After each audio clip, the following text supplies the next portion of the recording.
lot of aviation assets to help those crews working on the Rampart Road, Rampart Ridge area.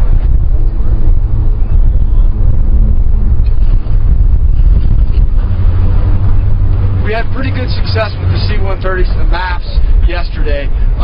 We're able to add one more MAFs into the rotation. We have 3 of them available today.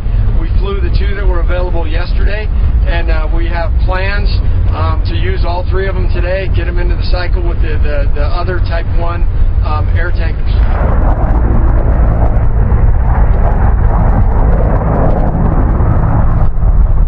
Just like any other tool that we have, are very effective if we put them in the right place. And for those particular units, that Rampart Road, Rampart Ridge area, where they're up high on a ridge and not down in the canyons, you don't want to be assigning those guys to dive down into that Highway 24 corridor. They're big, they're heavy, it's hard to get them in and out of there. So we like to put them up on the ridge tops. We like to use them along roads where we can strengthen the road in terms of its fire defense, because they can lay down a long layer of retardant for us. Go the other way,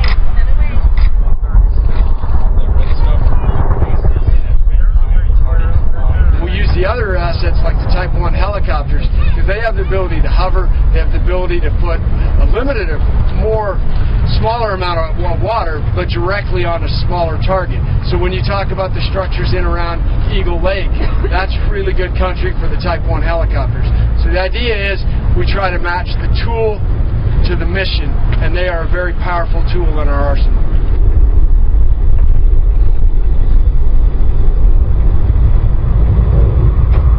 We expect extreme fire behavior as a result of not just the temperatures, but the winds, the single-digit RHs that we're getting today, those historically low fuel moistures, that kind of thing. So how do we respond to that?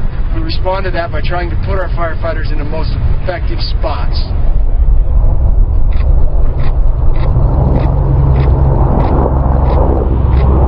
We're already out there scouting it, getting our troops in position. We have some plans in place we're going to try and implement today, and Highway 24 is a big part of that, to maintain and hold that road as the fire wants to move.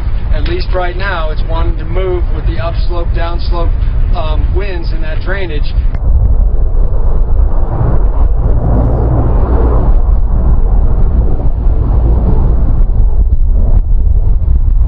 ERCs, the energy release component of the fuels, is at record levels. We track the percentile, and we're at, fuel-wise, the same conditions you had in 2002 for the Hayman fire. We've ordered more engines. We're trying to get more crews. We have 2 more helicopters on order.